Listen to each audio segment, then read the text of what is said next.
Labdien, kolēģi! Sveicu jūs mūsu ikgadējā seminārā par gripas vakcinācijas aktualitātēm. Liels paldies, ka interesentu skaits ir nemainīgi liels.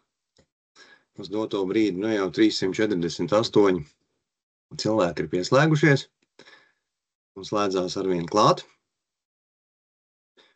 Jūsu informācijai šo sapulci mēs ierakstam ar vienīgo nolūku, lai cilvēki, kas nav pieslēgušies, var šo informāciju noklausīties un vērsties pie šīs informācijas arī vēlāk. Tā kā dalībnieku skaits ir liels, mikrofoni un kameras pēc noklusējuma visiem ir izslēgtas un atspējotas. Tā kā, ja gribās uzdot jautājumus, un jautājumi noteikti ir gaidāmi, un mēs ļoti vēlamies, lai šie jautājumi tiktu uzdoti, jautājumus lūdzu rakstiet čatā. Kolēģi Linda čatu pieskatīs, un šos jautājumus uzdos mūsu prezentētājiem. Jautājumu uzdošanu, vienkārši jautājumus rakstiet čatā, un uz jautājumiem tad mēģināsim atbildēt pēc katras no sadaļām. Par ko tad mēs šodien varētu parunāt? Šodien mēs runāsim par, kā jau teicu, gripas vakcināciju.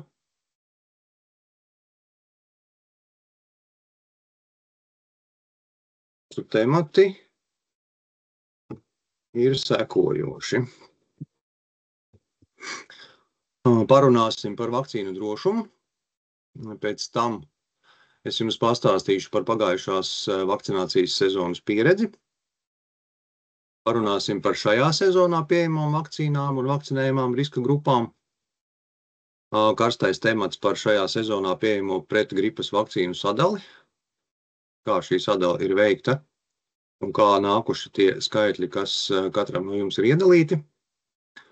Un jautājumu un atbilžu sesija, kā jau teicu, darīsim tā, kā par vakcīnu drošumu izrunāsim, tad izrunāsim jautājumus tieši, kas attieksies uz šo prezentāciju, un pēc tam pārējos 3 blokus tad izrunāsim visus reizē, un tad beigās atbildēsim uz jautājumiem. Lūk, un par vakcīnu drošumu esam aicinājuši pastāstīt profesori Daci Savacku. Lūdzu, Daci. Jā, labdien! Man prieks redzēt arī tik lielu skaitu pieslēgušos klausītāju. Es nedaudz esmu citādāk nosaukusi savu prezentāciju, bet tas nekas, es principā par to pašu vien runāšu, tuliņās mēģināšu uzlikt savu prezentāciju. Jūs viņu redzat? Redzam. Labi, un es ceru, ka būs pilns ekrāns. Ir tagad? Vēl nē.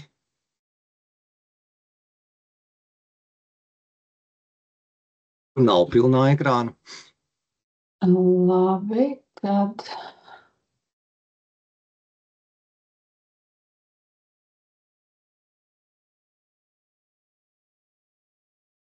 Tagad? Tagad ir. Okay. Tātad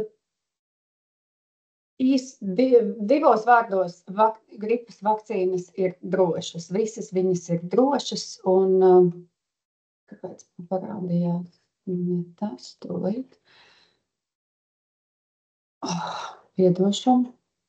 Mani taustiņi dzīvo citu dzīvi. Tātad šī ir jau 2. sezona, ko mēs lietosim tās pašas vakcīnas, kā bija iepriekšējā 23. 24. gada sezonā, un tās jo vairāk, tā skaitā arī drošuma ziņā, ir pielāgotākas tām vajadzībām gan pēc vecuma, gan pēc veselības riska tātad grupām. Un mēģināšu uzsvērt, ka ir ļoti būtiski, ka katrai no grupām mēs lietojam visatbilstošāko vakcīnu. Un tātad arī šogad mums ir 3 dažādas gripas vakcīnas. Tās ir tātad standarta devas vakcīnas, tās, ko mēs ilgus gadus tikai un vienīgi tādas mums bija pieejamas. Tā ir inaktivēta, injekcijā dodama standarta devas vakcīna. Un tā ir paredzēta tiem bērniem, kas ir zem 2 gadu vecuma, sākot no 6 mēnešiem, pilnīgi visiem bērniem. Tātad kalendārā jau ilgus gadus ietverta vakcīna. Runājot par bērniem, standarta deva, tātad šī parastā injicējumā vakcīna būs arī tiem bērniņiem, kas ir smagi imūnsupresēti. Un standarta devas parastā injicējumā vakcīna būs arī visiem tiem pieaugušajiem līdz 60 gadiem, kas atbildīs tātad valsts apmaksātajām gripas vakcīnām, tātad tās būs riska pacientu grupas. Un tā bērniem, tātad tie, kas ir bērni riska grupas līdz pat 18 gadu vecumam, pagājuši gadu mums bija sākumā līdz 7 gadiem, tad mēs paplašinājām, bet šogad ir no 2 līdz 18 gadiem ir šīs nazālās vakcīnas, tātad ļoti viegli iepūšam degunā, tā kā tādu aerosoliņu. Bērniem nesāp, viņiem ir arī augstāka efektivitāte nekā standarta devas vakcīnām. Un tātad visi bērni, kas ir riska pacienti, saņem dzīvās nazālās vakcīnas, izņemot tos, kā jau es teicu, kam ir vidēja vai smaga imūnsupresija, jo šīs ir dzīvās vakcīnas un tādas mēs nedodam augstu imūnsupresētiem. Savukārt, tiem, kam ir 60 plus un imūnsupresētiem pieaugušajiem, mēs dodam šo augstas devas injicējumu inaktivēto vakcīnu, kas vēlāk arī tātad vēlreiz teikšu, ir ar augstāku gripas vīrusu antigēnu devu, tieši tāpēc, ka šiem pacientiem ir gan dēļ vecuma, gan dēļ fona saslimšanām nepieciešama efektīvāka imūnās sistēmas aizsardzība. Un ko es noteikti gribu atgādināt, un tas ir par drošumu, bet nevis par pašu vakcīnas drošumu, bet kā, lai jūsu pacienti būtu droši un pasargāti, tad uz gripu būtu jālūkojās ne tikai kā uz akūtu vīrusu infekciju, kas kādu noņem no trases uz 5 dienām, kādu uz 10 dienām, bet tātad gripa izraisa ļoti plaša spektra veselības traucējumus, un tie nav tikai elpceļa traucējumi. Mēs visi zinām, ka gripa, jo īpaši gados vecākiem vai trauslākiem pacientiem, var radīt gan neiroloģiskas saslimšanas, un ja kāds, piemēram, baidījās no Guillain-Barré sindroma pēc gripas vakcīnas, tādā palūkojoties pagātnē, tad nevajadzētu aizmirst, ka tieši gripa kā vīrus, un mēs arī ar Covid infekciju to redzējām, var radīt, tātad veicināt šo Guillain-Barré sindroma attīstību. Tātad nevis vakcīna, bet gripa pati.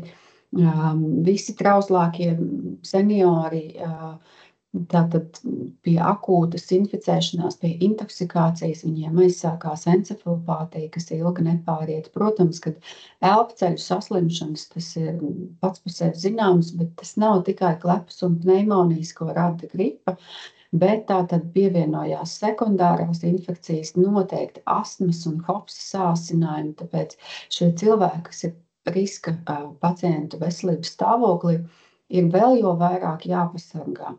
Tāpat tās nieru saslimšanas par kardiovaskulārām saslimšanām mēs jau kā pantiņu to zinām, kad gripas epizode rāda vismaz 10-kārtīgi augstāku risku attīstīties miokarda infarktam, miokardītam, insultam, arī venozai trombembolijai pēc ilgstošas atrašanās tātad gultā, un tā skaitā gripa rada šo endovazālo iekaisumu, kas veicina arī trombembolijas attīstību.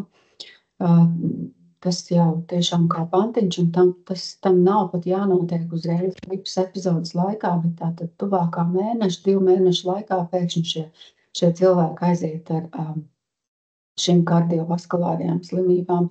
Gandrīz visiem diabēta pacientiem būs tātad glikozes līmeņa izmaiņas pēc gripas infekcijas. Un, protams, ja mēs runājam par tādiem senioriem, tādos jau nopietnākos gados, tad pēc gripas epizodes bieži vien viņi vairs neatgriežas tajā savā aktivitātes stāvoklī, kas ir bijis pirms tam. Un runājot par tiem, tātad gripa tiem, kam pāri 60, mēs neesam nekādā izolācijā no pasaules arī un no Eiropas. Un, mums arī savi dati ir, bet varbūt tie kopējie pasaules dati ir daudz vēl ilustratīvāki. Gan hospitalizācija tiem, kam ir 60 vai 65 plus, ir vismaz 2-kārt augstāka gripas sezonas laikā nekā jaunākiem cilvēkiem. Un, ja mēs paskatāmies mirstību, tad no visiem pasaulē, tad tie ir pirmkārtām ārkārtīgi lieli skaitļi, cik daudz nomirst gripas dēļ. Katrā sezonā tad 67% no visām nāvēm gripas dēļ ir bijuši tieši 65 plus vecuma grupā. Un, ja mēs paskatāmies Latvijas datus, tad ir pielikt arī pagājušās sezonas dati, tad ja redzat 2018. 19. gads, un tad Covid tāds tukšāki tie gadi, tad mēs esam atgriezušies ar jūni un vēl augstāko mirstības tātad rādītājiem, cipariem, kas ir saistīti ar gripas infekciju. Un vienādi bieži tas ir gan vīriešiem, gan sievietēm. Jūs redzat, ka tā mirstība patiesībā sākas jau no 40 gadu vecuma. Mēs arī zinām, ka insulti un infarkti jau šobrīd arī jauniem cilvēkiem, diemžēl, notiek. Un jā, gandrīz visiem mirušajiem bija viena vai vairākas kroniskas saslimšanas, un, protams, ka biežākās no tām ir sirds un asinsrites saslimšanas, bet arī visas pārējās, arī tā skaitā onkoloģiskās. Un paskatoties vēl citā griezumā uz Latvijas datiem, tad redzat, ka 97%, kas bija miruši seniori, pagājušajā sezonā vispār pat nebija mēģinājuši saņemt gripas vakcīnu. Protams, ka dažreiz tu esi vakcinēts, bet tu esi tik ļoti trausls, ka tev pat mazākās iesnas ir liktenīgas, bet tomēr mēs visi ļoti labi zinām, ka vakcīnas tiem pat ļoti trauslajiem noteikti paliek tādu ievērojamu spilventiņu apakšā, tad, kad viņi krīt. Nu, lūk, un nāves risks nevakcinēto cilvēku populācijā, tiem, kam ir tātad šo senioru populācijā, bija 5,5 reizes augstāks tiem senioriem, kur nebija veikuši sezonālo vakcināciju. Un šī bilde ir gadiem, šis attēls gadiem ir rādīts mirstības pīķi, tad, kad ir gripas pīķis, Covid laikā tur bija Covid pīķis, ir vispār kopējās valstī, cik mums nomirst cilvēku, tad šis pīķis vienmēr sakrīt arī ar gripas sezonas izplatību un intensitāti.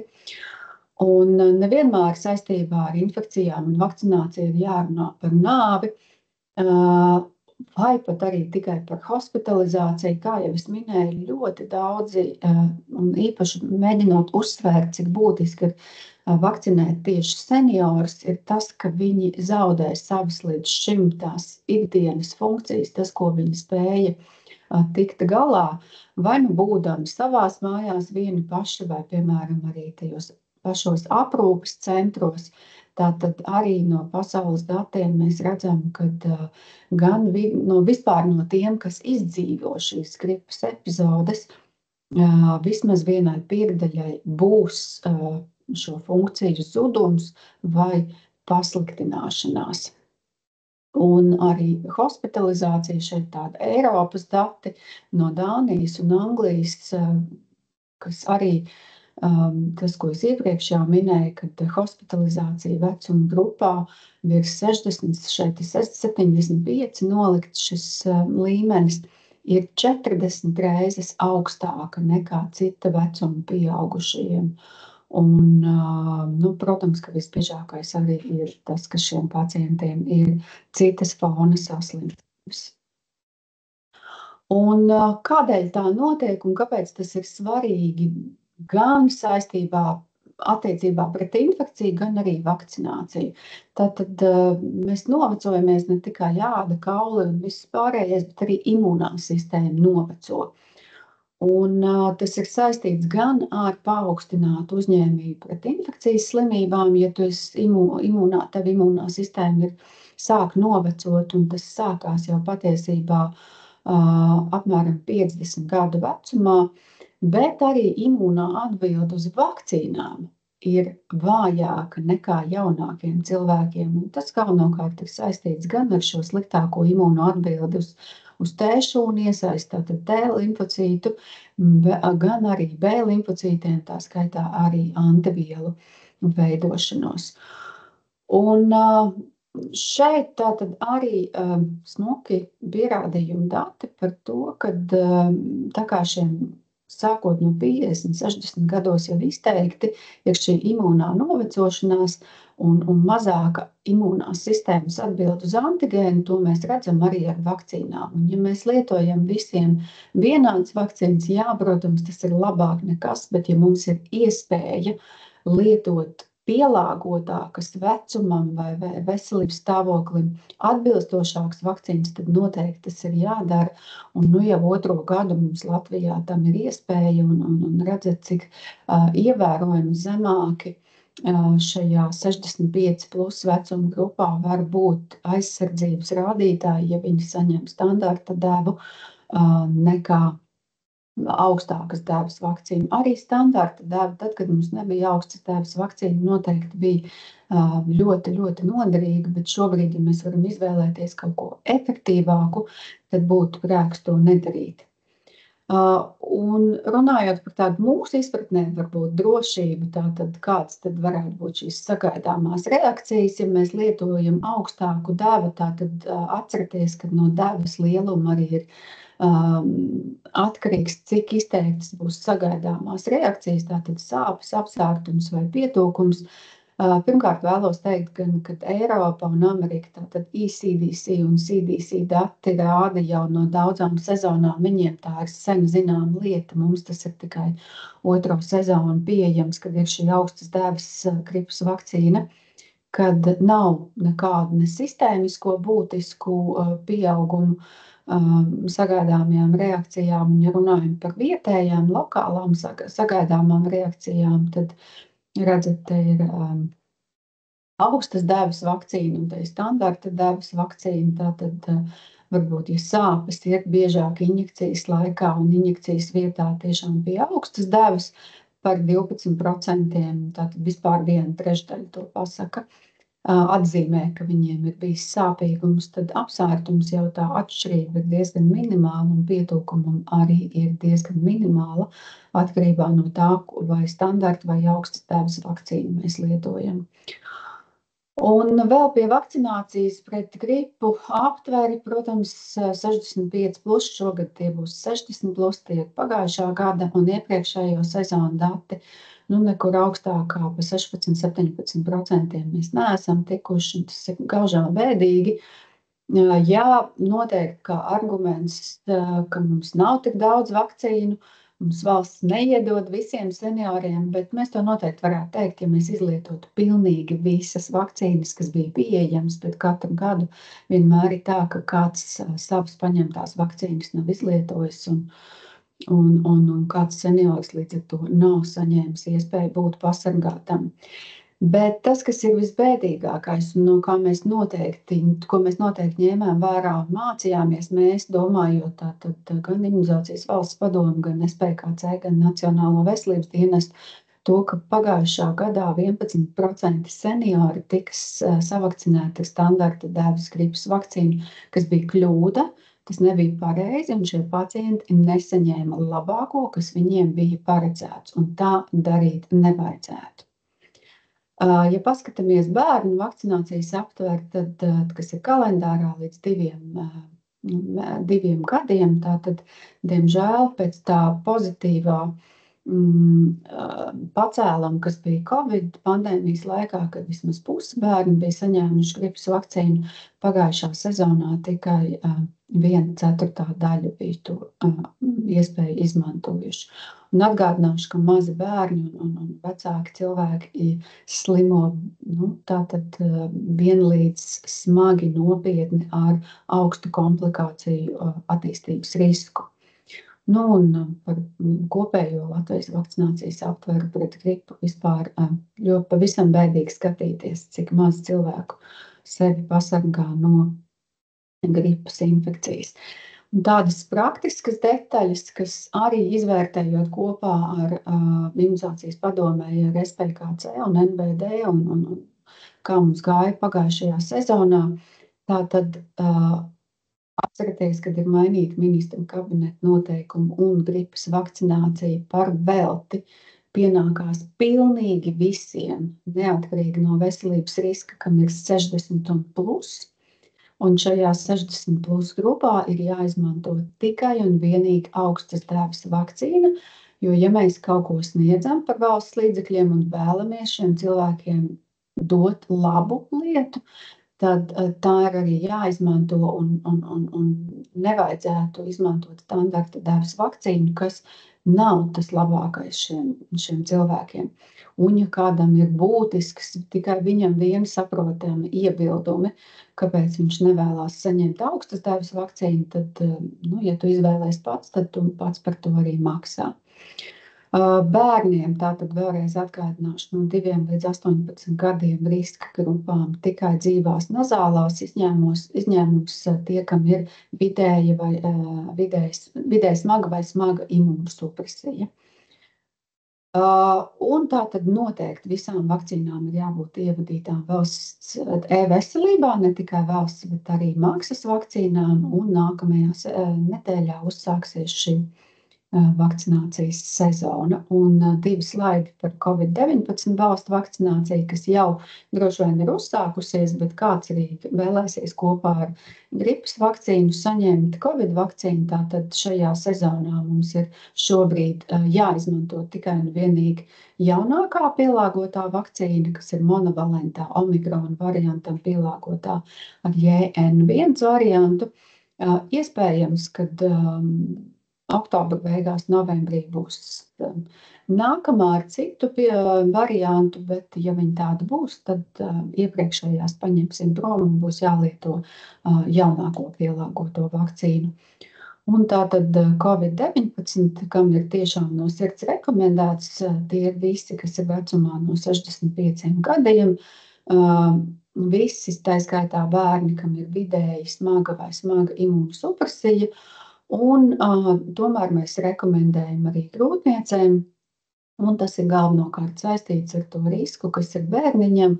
Ja grūtniece pati šobrīd ir omikrona un vispār tiem novērojumiem, kā slimo grūtnieces šajos pēdējās sezonās, viņas var izslimot viegli, bet tas, kas ir arī zinātniski pierādīts, ka pats COVID-19 vīruss var izraisīt placentas bojājumu, kas savukārt ļoti cieši ir saistīts ar augļu attīstību. Šis placentas bojājums auglītim rada hipoksiju, un tad paši saprotat, kādas varētu būt dažādas no tā izrietošās sekas.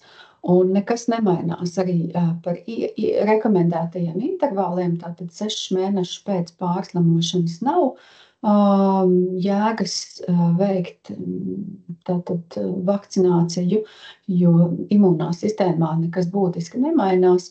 Un tāds ieteicamais intervāls no iepriekšējās COVID-19 dēvas ir 12 mēneši, izņemot tiem, kas varbūt ir tādi pavisam veci un trausli, un tur viņi varētu arī varbūt ir tiešām nepieciešams 2 reizes gadā vai arī īsāku intervālu saņemt COVID vakcīnu. Un grūtniecēm, jebkurā grūtniecības trimestrī, un ja, tātad viņi var saņemt, un minimālais intervāls kopš iepriekšējās devas un arī saslimšanas 6 mēneši. Tas man bija viss. Ja ir kāds jautājums, tad es atbildēšu, ja nē, tad es atslēgšos pēc tam. Liels paldies profesorei par prezentāciju, tiešām izsmeļoši. Bet es redzēju, ka kaut kādi jautājumi skrēja čatā iekšā. Linda, kā mums ir ar jautājumiem? Labdien visiem! Jā, mums ir daži jautājumi. Jo es viņus neredzu, ja jūs man nolasītu, tad es kaut kā viņus Jā. neredzu. Vai farmaceitus varam ieskaitīt zem ārstniecības personām uz valsts apmaksātu poti? Es laikam to nemācēšu atbildēt. Tas nav, es nezinu, Armīni, jūs varat vai NVD vai kāds? Nu, tur ir jāskatās likumdošanā visdrīzāk, ka nekas vairāk kā 330 tie noteikumi tie nav.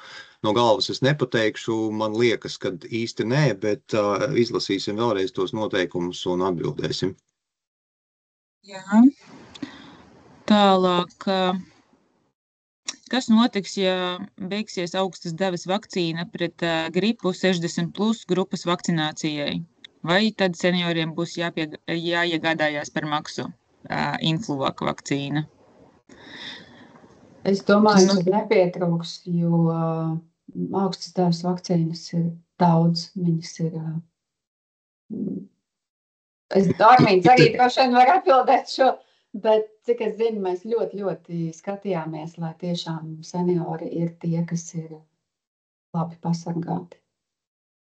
Nu, tur ir tā, ka sadali mēs to tiešām mēģinājām sadalīt pēc iespējas rūpīgāk un tā, lai pietiek visiem.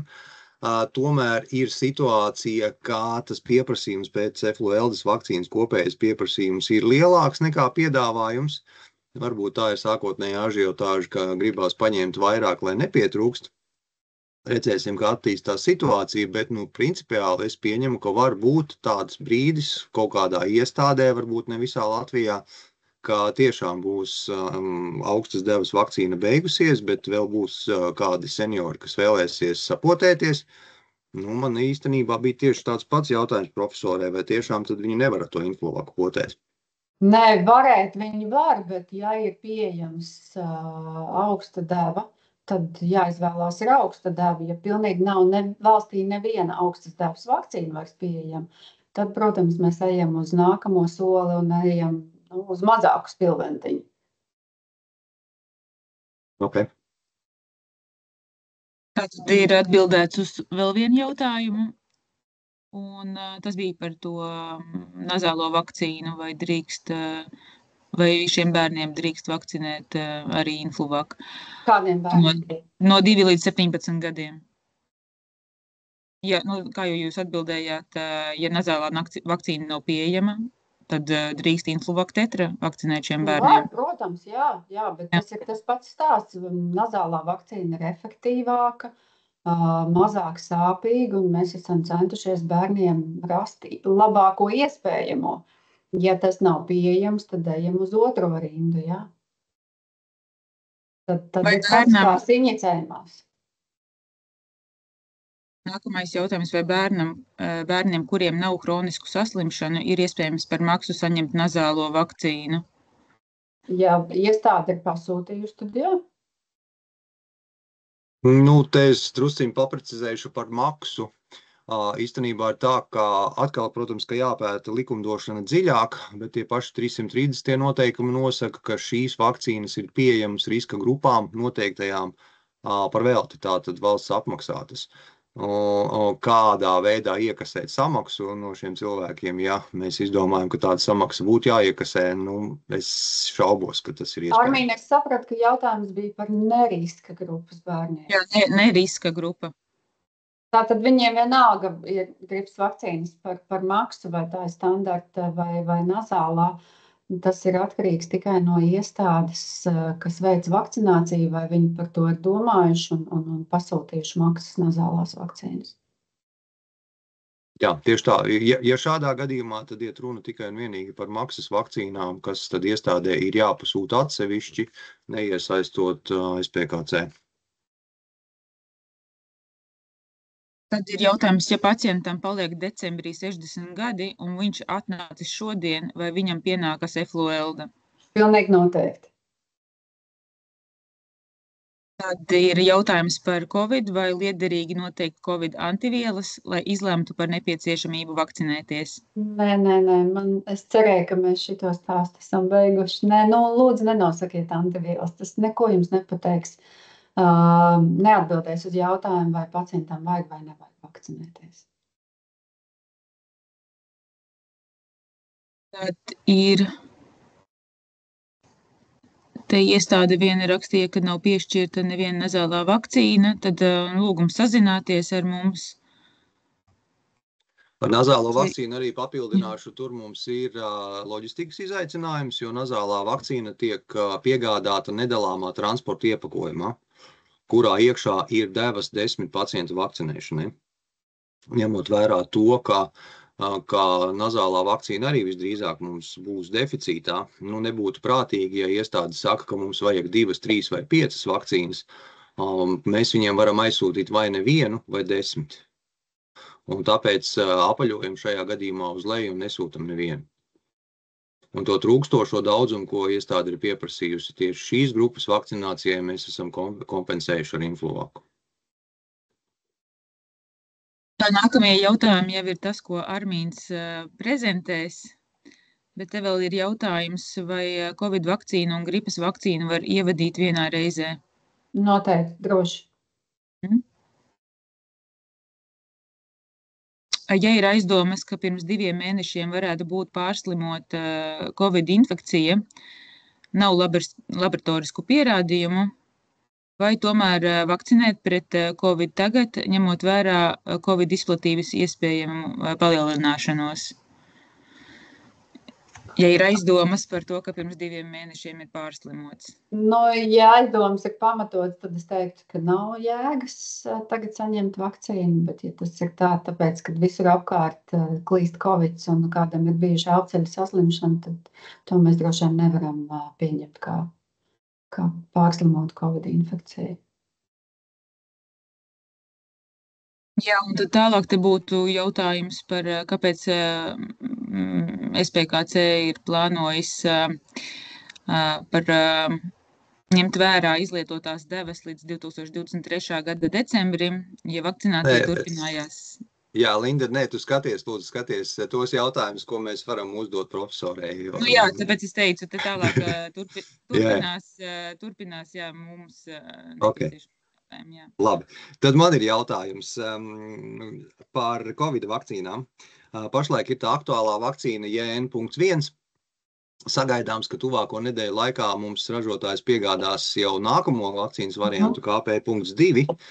Jautājums, ko tad mums tagad darīt? Tā, kad atnāks tā otra, tas KP2, tad mēs to JN bloķējam vai tomēr ļaujam iestādē izvēlēties? Nē. Tad mēs savācam visus JN1. Utilizējam jau bet paņemam no visiem leduskapiem prom JN1 un lietojam tikai KP2. Ok, skaidrs. Un pašā jūsu prezentācijas sākumā bija par 60 plus, tad deflueldas lietošana, tur bija teikt 60 plus un imunsupresētie, vai es kaut ko pārpratu? Jā, taisnība. Ja mēs skatāmies pēc labākās prakses un kas vispār pasaulē pieejams, tad imunsupresētajiem būtu jālieto adjuvantētā gripas vakcīna, kas mums Latvijā vienkārši nav pieejama. Tāpēc, iepazīstoties arī ar citu valstu rīcību un zinātniskajiem pierādījumiem, tad imūnsupresētajiem noteikti efluelda sniegs labāku aizsardzību nekā parastā standarta deva. Jo imūnsupresētiem tā problēma ir tāda, ka viņu imūnās sistēma tiek nomākta, līdz ar to arī nomākta atbilde uz vakcīnu. Un jo mazāku, maigāku devu mēs iedosim, jo mazāka būs atbilde. Tāpēc pie nomāktas imunitātes mums vajag spēcīgāku kairinātāju. Nedzīvās vakcīnas visas ir pilnīgi drošas, lai vai pilnīgi nebūtu imunitāte. Bet antigēnam ir jābūt lielākam, lai imūnsupresētajiem ar nedzīvām vakcīnām mēs panāktu labu efektu. Un tad imūnsupresētiem pacientiem tā apakšējā vecuma robeža eflueldas lietošanai ir kāda? Ja jūs man prasat kā ārstam, es teiktu 18 gadi. Ja jūs man prasat kā, nezinu, teiksim, kas ļoti pieturās pie ražotāja anotācijas, tad vakcīna reģistrēta no 60 gadiem, bet tāpat laikā mums ir pilns evidence ar ar to, ka šī vakcīna ir droša un labi lietot arī jaunākiem. Tā kā pēc būtības tur nav atšķirības. Ja? Tāpēc arī imunizācijas padomu rekomendē. Ja? Un tad jūs varat atsākties uz nacionālajām rekomendācijām. Ok, labi. Liels paldies profesorai vēlreiz. Tad mēs pārējām pie nākamajiem jautājumiem. Paldies liels. Visu labu. Nu, lūk tā. Pāriesim tagad pie nākamajiem dienas kārtības punktiem.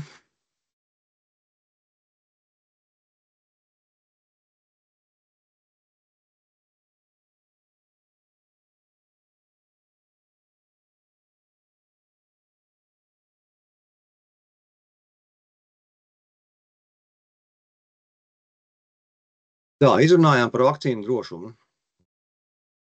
Tagad nedaudz pieskarsimies tam, kā mums ir gājis iepriekšējā sezonā.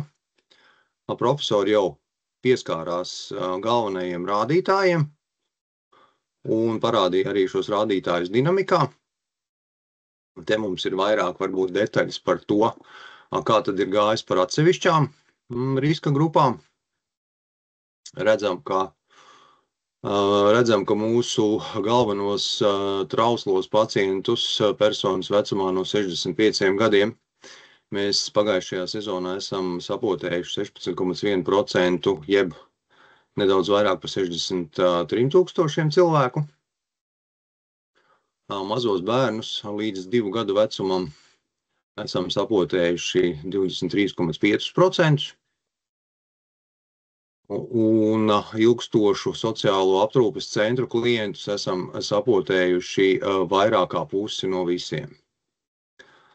Tā kā paši redzējām dinamiku, kā tas ir pret pagājušajiem gadiem, redzam, ka tā aptverē nedaudz pret pašiem 5 gadu laikā ir pieaugusi, bet pēdējos gadus viņa stagnē. Protams, mēs varam teikt, ka vakcīnu daudzums, lai mēs varētu krasi pieaudzēt šo vakcinācijas aptveri, protams, ir nepietiekoši, bet ir otra lieta, kā mēs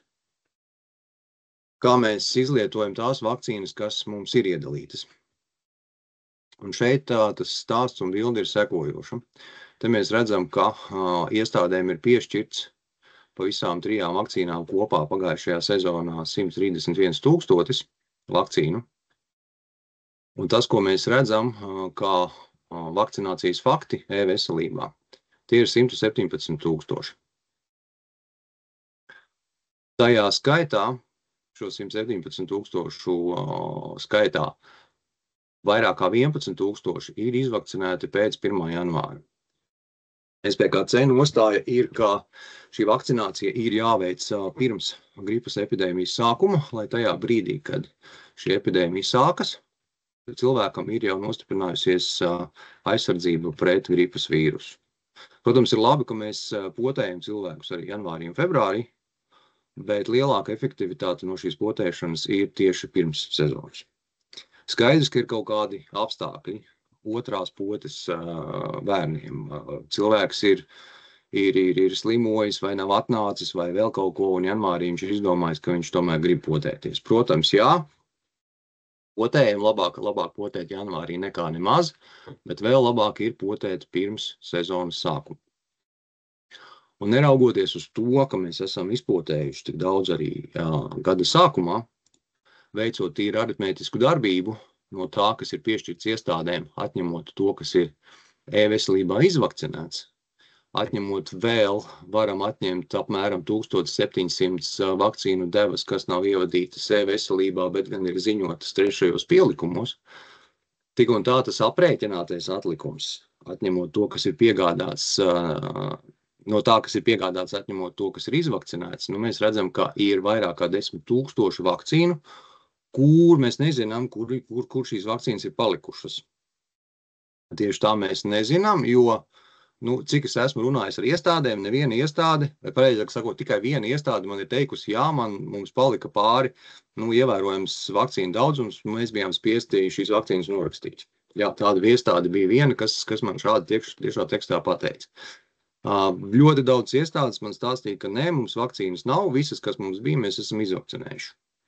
Bet, diemžēl, izvakcinēts skaitās ne tikai tas, kas ir iedurts reāli plecā cilvēkam, bet šis te dūrienu fakts ir arī jādokumentē.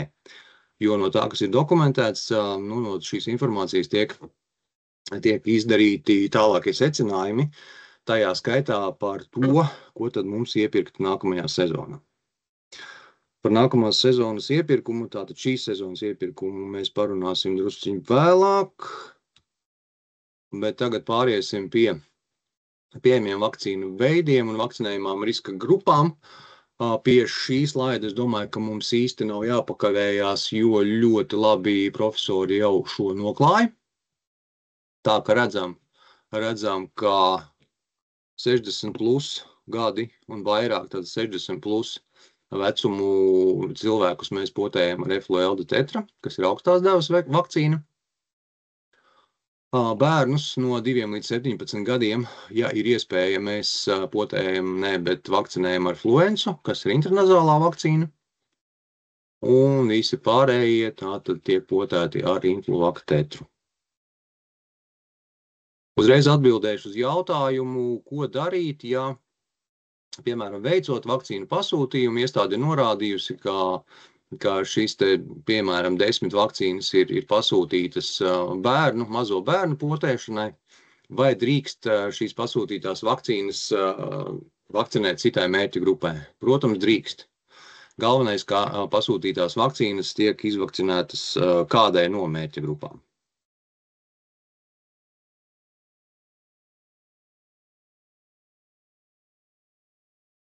Tā, jā, runājot par to, kas tad mums ir iepirkt šim gadam un kā mēs šo iepirkumu esam sadalījuši.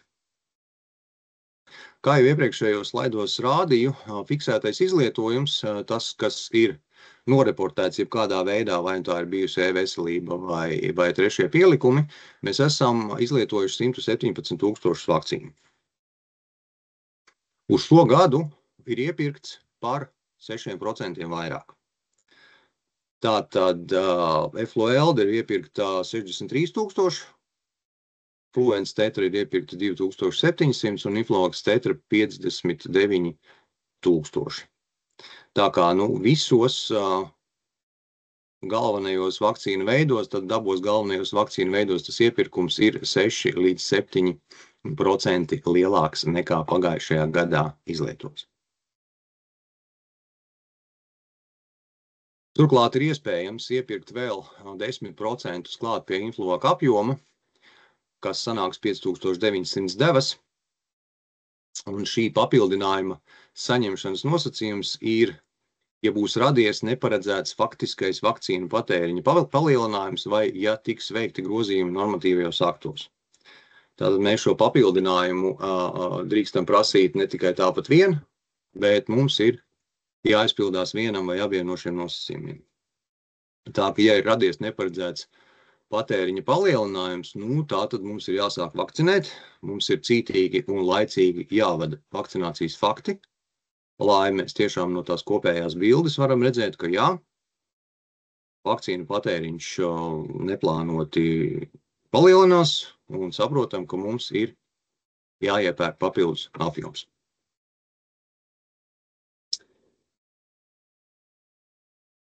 Vakcīnu sadales modelis. Kas tas ir pa zvēru? Iepriekšējās sezonās SPKC ir saņēmis pārmetumus par to, ka īsti nav zināms, kādas vakcīnas būs, cik viņas būs, kad viņas būs, par kādu vakcīnu skaitu iestāde var rēķināties. Lai šo problēmu novērstu, tika pieņemts lēmums, ka jau laicīgi iepriekš pirms vakcinācijas sezonas sākuma, katrai iestādē ir jāuzzina, cik daudz kāda veida vakcīnu iestāde saņems, lai var plānot savu aktivitāti, lai var plānot savu vakcinācijas darbu sezonā. Protams, šāda modeļa sastādīšana nav vienkārša lieta. Iestādes, kā jau zinām, kas ir iesaistītas vakcinācijas procesā, ir vairāk kā 1000. Datu kopas ir milzīgas, un dati ir gan Precīzi no dažām iestādēm netik ļoti. Tā, ka noteikti nākamajā sezonā modelis varētu būt precīzāks, jo datu vienkārši būs vairāk. Bet šī gada modelis mums ir balstīts uz vairākām lietām. Viena lieta ir, cik un kādas vakcīnas aizvadītajā sezonā mēs vakcinācijas iestādē, katrai vakcinācijas iestādē esam piegādājuši. To mēs skaidri zinām. Par cik un par kādu vakcīnu izlietošanu katra iestāde līdz 31. decembrim ir paziņojusi e-veselībā vai 3. pielikumā. Un atkal jautājums, kāpēc 31. decembris? Kā jau teicu iepriekš, 31. decembris ir tas brīdis, tas pēdējais brīdis, kas SPKC ieskatā ir optimāla vakcīna izlietošana. Protams, ir ok, ja vakcīna tiek izlietota pēc tam, bet optimāli tas ir līdz 31. decembrim. Un no šiem diviem datiem ir izrēķināts šis vakcīnu optimālās izmantošanas koeficients, izdalot izvakcinēto devu skaitu ar iestādē piegādāto devu skaitu, saprotam, par cik procentiem no piegādātajām vakcīnām ir šis te optimālais izmantojums. Un plus vēl viena lieta, šī gada sākumā tika veikta aptauja ar lūgumu vakcinācijas iestādēm dot prognozes par nepieciešamo vakcīnu daudzumu šai sezonai. Liels paldies tām iestādēm, kas šo prognozi deva. Un tās iestādes, kas deva prognozi, precīzi nemazāk kā šo prognozi ir arī saņēmušas. Tālāk. Un kā tad mēs aprēķinājām maksimāli saņemamo devu daudzumu? Pirmkārt jau vienkāršā lieta, tās iestādes, kas bija prognozējušas mazāk nekā faktiskais izlietojums iepriekšējā sezonā, tām iestādēm mēs piešķīrām viņu prognozēto apjomu. Tām iestādēm, kas ir prognozējušas vairāk par faktiski izlietoto, un arī optimāli ir izlietojušas vairāk par 90% no iepriekšējā sezonā piešķirtām vakcīnu devām, tika piešķirts vai nu tas, ko iestāde prognozēja, vai 130% no aizvadītajā sezonā izvakcinētā apjoma, vai pat līdz 200% no izvakcinētā apjoma, ja ir dati par to, ka šis apjoms tika izvakcinēts pirms 1. decembra. Tas nozīmē, ka iestāde visus savus vakcīnu krājumus ir izvakcinējusi pat novembra laikā, kas liek domāt, ka iestādē varbūt ir bijis tiešām vakcīnu deficīts, un iestādes vakcinēšanas kapacitāte un iespējas ir daudz lielākas nekā iestāde faktiski ir izvakcinējuši. Un tas vienkārši nebija iespējams izvakcinēt vairāk, jo vakcīnu vienkārši nebija. Šādām iestādēm, tātad, kā jau redzam uz ekrāna, sadalē varēja tikt piešķirt pat 200% no aizvadītajā sezonā izvakcinētā daudzuma. Tomēr, ja šī optimālā izmantošana bija mazāka par 90% no iepriekšējā sezonā piešķirtajām devām, un iestāde tomēr bija prognozējusi, ka izlietos vairāk, šādām iestādēm mēs esam piešķīruši uzsveru sākotnējā sadalē iepriekšējā sezonā faktiski izvakcinēto apjomu. Un kas tad notika tālāk? Tālāk šo sadali katrai iestādē atsevišķi SPKC nokomunicēja septembra sākumā ar informāciju par to, ka šāda sadala ir veikta, šādi daudzumi ir piešķirti, un nedēļas laikā iestāde, atbildot uz šo e-pastu, var izmainīt savu sadali, var argumentēt savas iespējas izvakcinēt vairāk nekā šajā sākotnējā sadalē ir iedots. Absolūti visi e-pasti, kas tika sūtīti, kas bija realitātes robežās, protams, kas neprasīja 3, 4, 5 vairāk, visi e-pasti realitātes robežās tika ņemti vērā un iekļauti šie daudzumi galīgajā sadalē, tā ka visas iestādes, kas izmanto iespēju šo savu sadali mainīt, savu sadali arī varēja izmainīt. 13. septembrī mēs šo galīgo sadali nokomunicējām kopā ar lūgumu iesniegt pasūtījumus jau 1. līdz 30. septembrim. Tur bija arī pasūtījumi, kas bija lielāki par šo maksimālo sadali. Ar tām iestādēm mēs tad arī veicām komunikāciju, lai saprastu, vai tā ir kļūda, vai tiešām iestādē vajag vairāk. Arī tur bija iespējas, ka mēs kaut ko varējām palielināt. No šīs sadales, protams, ka ir jāveic ir pasūtījumi. Tā sadale nenozīmē, ka automātiski iestādē šie daudzumi tiks sūtīti. Vakcīnas iestādēm mēs varam sūtīt tikai uz pasūtījumu pamata. Varat pasūtīt visu sadali uzreiz vienā pasūtījumā, varat ņemt arī pasūtīt šo sadali pa daļām. Tā kā tas ir jāizvērtē jūsu pašu glabāšanas kapacitāte un pārējie apsvērumi, kas tad īsti katrai iestādē ir svarīgi. Protams, ka mēs zinām, ka sadale ir tāds veids, kā tikt galā ar problēmu, kā vakcīnu nepietiek. Jā, jo kopējais pieprasījums ir lielāks nekā tas iepirktais daudzums. Daudzas iestādes ir stāstījušas, ka viņas var izvakcinēt daudz vairāk, bet te mēs saduramies vienkārši ar ierobežotajiem resursiem, jo tas iepirkums ir izdarīts tik liels, cik viņš ir izdarīts. Mums vienkārši ir maksimāli prātīgi un maksimāli godīgi sadalīt to, kas mums ir nopirkts.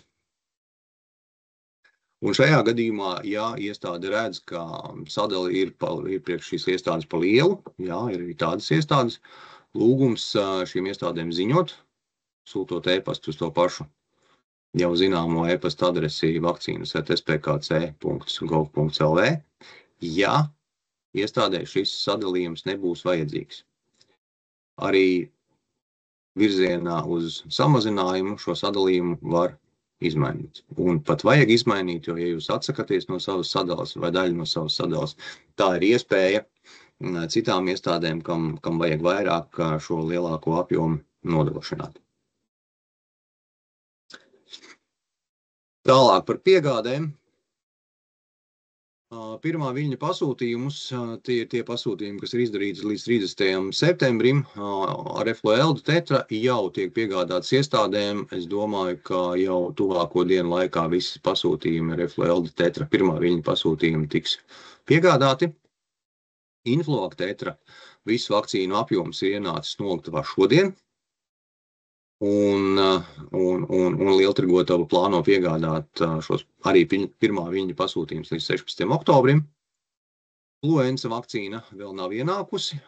Tas ir ražotāja, varbūt neizdarība vai problēma vai ražošanas process, bet ir tā kā ir. Mēs viņu sagaidām uz oktobra vidu un plānojam, ka tad mēs varēsim nogādāt pasūtītājiem līdz 25. oktobrim. Kas notiek tālāk? Tālāk mēs plānojam katru nākamo pasūtījumu apstrādi, mēs plānojam veikt katru nedēļu. Tātad nedēļas laikā mēs no jauna ienākošos pasūtījumus akumulējam, piekdienās apkopojam un nododam tos uz lieltirgotavām izvešanai. Kādi ir izaicinājumi šajā procesā? Skaidrs, ka ir problēmas. Problēmas ir daudzas un dažādas. Ārstniecības personu noslodze, saprotam, ka noslodze tiešām ir liela. Un tas ir gan jau, ka ir iemesls, kāpēc nesanāk koncentrēties varbūt uz kaut kādām jūsuprāt tik atšķirīgām lietām, kā vakcīnu patēriņa prognozes, laicīga vakcīnu pasūtījumu sūtīšana, vakcīnu pasūtījumu aprēķins, fiksi pasūtam un tad jau redzēs, kas atnāks. Jā, saprotams, ka tas var būt iemesls, šī noslodze, bet pieredze rāda, ka ja mēs pasteidzamies kaut kādā vienā brīdī un ietaupam varbūt laiku šeit un tagad, tad, kad mēs ar šī lēmuma, pārsteidzīgā lēmuma sekām cīnamies, tas ir ilgāk, grūtāk, sāpīgāk un gal galā visi procesā iesaistītie pavada vairāk laiku un nervu šo teiksim, paviršību novēršana. Otrs izaicinājums ir skaidrs, ka ir vakcīnu deficīts, ja mums ir kopējais pīrāgs ir mazāks nekā mēs esam sagatavojušies apēst, skaidrs, ka ir dažādi veidi konflikti šo pīrāga gabaliņu sagriešanā un dalīšanā. Trešā lieta, kā jau arī runāja iepriekš, e-veselībā vai trešajos pielikumos ziņoto datu pilnība un precizitāte. Trešie pielikumi mums vairs nav aktuāli. Uzsvēršu un atgādināšu, ka visi vakcinācijas fakti mums ir jāvada e-veselībā. Turklāt jāievada 5 darba dienu laikā pēc veiktās vakcinācijas. Tas ir nozīmīgi, tāpēc, ka arī, kā jau pieminēju, mēs laicīgi redzam šo vakcinācijas tempu pieaugumu. Redzam, ka tiešām vakcinācija iet uz priekšu un vakcīnas mēs tērējam un tiešām izskatās, ka vajadzēs vairāk. Tad ir iespēja mums inicēt šo papildus iepirkumu. Un ceturtā lieta, ļoti gribu, lai jūs iegaumējat šo e-pastiņu un izdarat visu iespējamo ar saviem e-pastu uzstādījumiem, ar saviem IT speciālistiem, lai e-pasti, kas nāk no šīs adreses, ielec jums kaut kādā sākuma ekrānā, lai jūs tiešām redzat, ka SPKC vakcīnu pasūtījumu departaments, teiksim tā, no jums kaut ko grib. Un ne jau tikai tāpēc, lai vienkārši parunātos, tā laikam nekad vēl nav bijis. Vienmēr tie e-pasti no šīs adreses tiek sūtīti ar jēgu, ar konkrētu jautājumu, ar lūgumu pēc informācijas, un ticiet man, šī informācija, ko mēs no jums saņemam, mums tiešām palīdz gan šī te sadales modeļa attīstībā, izmaiņās, gan arī vienkārši mēs saņemam informāciju ātrāk un kvalitatīvāk par to, kā mēs jums varam palīdzēt. Lūk tā. Esam izgājuši cauri prezentācijai. Tagad ķersimies pie jautājumiem.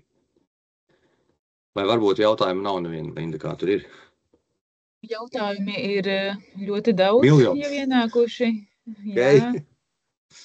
Jā, labi. Man ir laiks līdz kādiem 7, tā ka mēs varam iet cauri jautājumu. Kaut kādai daļai es atbildēju, tur atkārtojās arī. Tā, te ir jautājums, vai Comirnaty JN1 ir pilnšķircē pa vienai devai? Nav. Ir 6 devu daudzdevu flakons, un mazajiem bērniem bija 3 devu daudzdevu flakons. Un tas KP2, kas ienāks jau tuvākajā laikā, tas būs precīzi tāds pats. Bet noteikti gribu teikt, ka kad nevajag obligāti gaidīt visus tos 6 pacientus, kas nāks vakcinēties, taisam to flakonu vaļā, vakcinējam 1, 2, 3, 4 ideāli. Varbūt dēļ viena netaisam vaļā, bet tik un tā ir jāizvērtē situācija. Ja tas cilvēks ir atbraucis no dziļajiem laukiem un nākošais jūs viņu ieraudzīsiet precīzi pēc pusgada, tad taisam vaļā arī to vienu flakonu un vakcinējam. Tad bija vairākas reizes jautājums, vai šobrīd ir iespējams vēl pasūtīt nazālās vakcīnas. Es tur biju atbildējusi, ka, ja, protams, tajā sadalē ir bijis piešķirts šīs te vakcīnas, tad, protams, viņas var pasūtīt. Bet, ja nav, tad Armīn, diemžēl.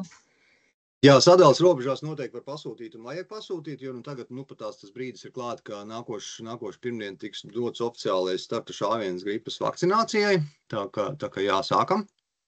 Ja sadalē šīs intranazālās vakcīnas nav, ko lai saka, principiāli mums ir mazmazītiņā šo vakcīnu nesadalītā daļa, tā ka jums tiešām ir tie 10 riska grupas bērni, ko vakcinēt, tad dodiet mums informāciju uz to pašu e-pastiņu vakcīnas@spkc.gov.lv un skatīsimies. Es domāju, ka kaut kādu 10, 20, 30 vakcīnas mēs varam iedot vēl.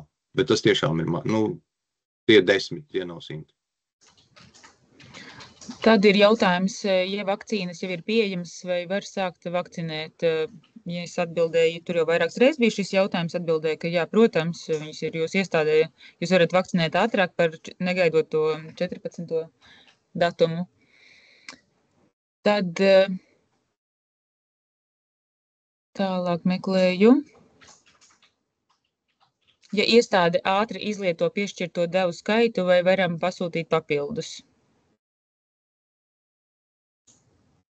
Nu, varat pasūtīt papildus, mums ir jāskatās tā kopējā situācija, jo nav noslēpums, ka ir iestādes, kas ir paņēmušas visu apjomu, un ja šī iestāde, kas ir paņēmusi visu apjomu, viņu ātri izvakcinēs, nu tas tiešām ir pamats piešķirt papildus. Turklāt ir arī iestādes, kas savu piešķirto apjomu nav pasūtījušas nemaz. Pie šādām iestādēm mēs plānojam vēsties, kā mēs Linda sarunājam, pēc nedēļas laikam, ja? Un prasīsim, nu, kas tad notiek, vai tad viņi neņems neko. Vai, nu jā, un tad iespējams, ka šajā procesā parādīsies iestādes, kas jā, neņems, nu līdz ar to mums parādīsies papildus apjoms, ko sadalīt vēl. Bet katrā ziņā, ja jūs esat izvakcinējuši visu, vai tuvojaties jau finišam, ka jums tiešām viss beigsies un jums liekas, ka jūs vēl varat, noteikti sūtiet e-pastiņu, skatīsimies, domāsim, ko mēs varam izdarīt. Tā vai var ievadīt gripu kopā ar difterijas vakcīnu? Nu, šis ir labs jautājums. Šis ir labs jautājums. Nu, to mēs varam noskaidrot, bet man liekas, ka pēdējā informācija bija par to, ka var šīs divas vakcīnas vadīt reizē. Jo nu, ir apstiprināts arī tas, ka difterija un erģencefalīta vakcīnas var ievadīt vienā reizē. Manuprāt, ka tas pats bija arī par gripu un difterijas vakcīnu, bet mēs noskaidrosim un dosim ziņu, kad atsūtīsim prezentācijas un ierakstu. Tad arī atbildēsim. Tālāk, kā rīkoties, ja ģimenes ārsta praksē ir piešķirtas tikai 30 devas 60 plus vecumam nepieciešamās vakcīnas, bet realitātē praksē ir vairāk kā 100 šāda veida vecuma pacienti? Nu, pirmkārt ir jautājums, vai tiešām visi šie 100 gribēs vakcinēties. Jo nu, tas, kad ir reģistrēti 1000 pacienti, tiešām nenozīmē, ka visi 1000 vakcinēsies. Tas ir viens. Otrs, ko darīt ar piešķirtās vakcīnas izvakcinējam pēc iespējas ātrāk, redzam, tad mēs redzēsim, ka tiešām vakcinācijas fakti ir, mēs varēsim pamatot kaut kādu papildus vakcīnu iepirkumu. Tas gan neatiecās uz Eflaeldas vakcīnām, jo Eflaeldas vakcīnu sadalījums iepirkums ir galīgs, tur vairāk mēs neko nedabūsim, tur ražotājs ir pateicis, ka viņam nav iespēja iedot, bet nu tik un tā, ja tā vakcīna tiks iztērēta ātri vienā praksē un pēc nedēļas cita prakse pateiks, ka viņu Eflaeldas sadalījums nav vajadzīgs, tad mēs varēsim pārdalīt šo sadalījumu. Garantēts tas nav, bet jautājums, ko darīt, vakcinēt to, kas ir. Jā, un ievadīt veselībā vai caur integrātoru sistēmām vakcinācijas faktus, jā. Kāpēc loģistikas dēļ bērniem jāsaņem mazāk efektīva vakcīna, ja ir apzināts nepieciešamais skaits un liekas vakcīnas nevajag? Laikam bija domāts tiem 2 līdz 17 gadiem. Jā. Nu, tā nav īsti loģistika, tas ir ražotāja uzstādījums un lēmums par to, kā viņš iepakos savas vakcīnas, jo redziet, pārējās vakcīnas mums ir pilnšķircē pa vienai devai, un šis ražotājs ir izdomājis, ka viņam ir transporta iepakojums, ko nedrīkst pirms iestādes plēst vaļā. Nu, ja mums ies ļoti labi kādreiz dzīvē, mēs noteikti varēsim katrai praksē iedot vienalga cik daudz, un tad mēs varēsim atplēst to iepakojumu, savakcinēt vienu bērnu un 9 tās devas utilizēt, jo citu bērnu mums nav.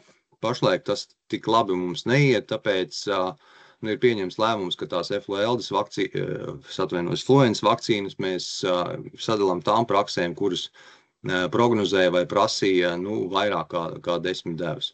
Tad vismaz 10 devas viņas arī saņēma.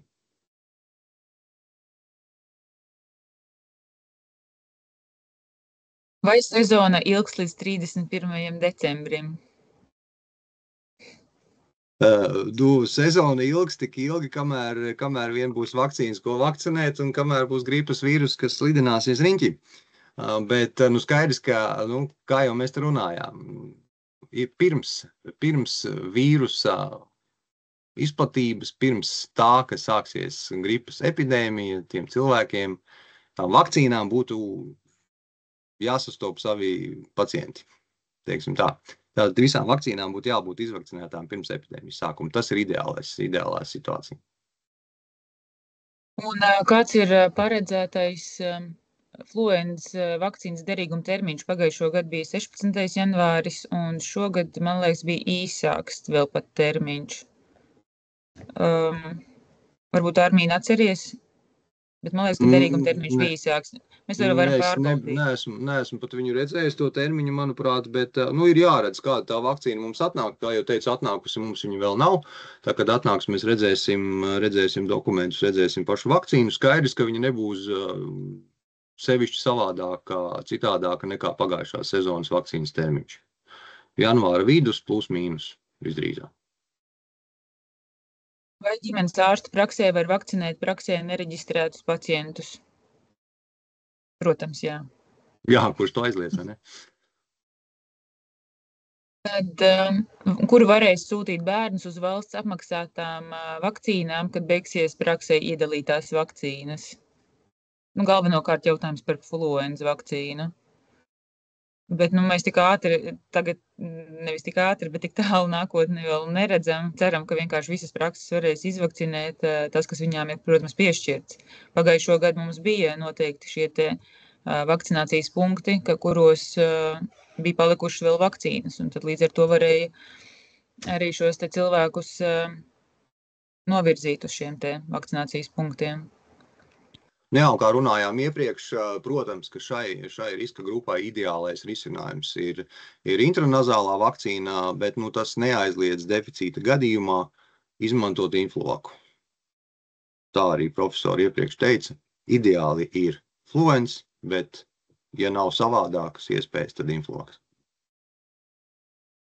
Jā, tad vēl te raksta, ka nav bijusi informācija par to, ka nazālā vakcīna ir paplašināta šī te grupa, jo iepriekš bija līdz 7 gadiem, tagad ir līdz 17 gadiem.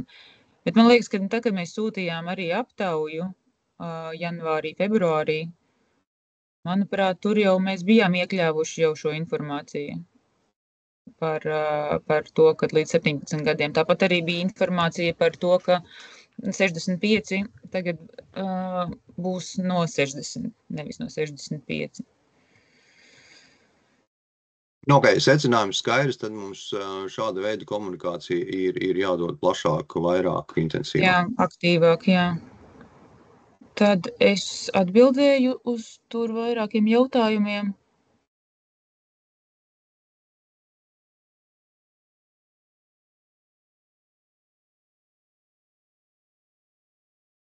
Tā, iepirkuma ierobežojumi, vakcīnu deficīts jāskaidro sabiedrībai, citādi izskan aicinājumi vakcinēties, bet praksē nav iespēja saņemt vakcīnas. Tas bija komentārs.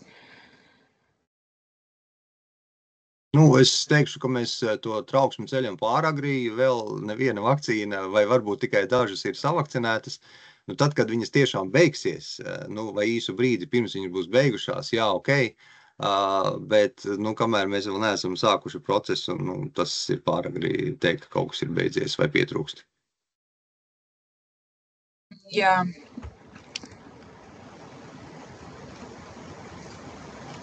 Vai bērns var vakcinēt tikai ģimenes ārsta praksēs vai arī citās ārstniecības iestādēs? Jā, mēs jau to runājām, kad var vakcinēt pret gripu arī citās iestādēs. Te jau ir atbildējuši arī.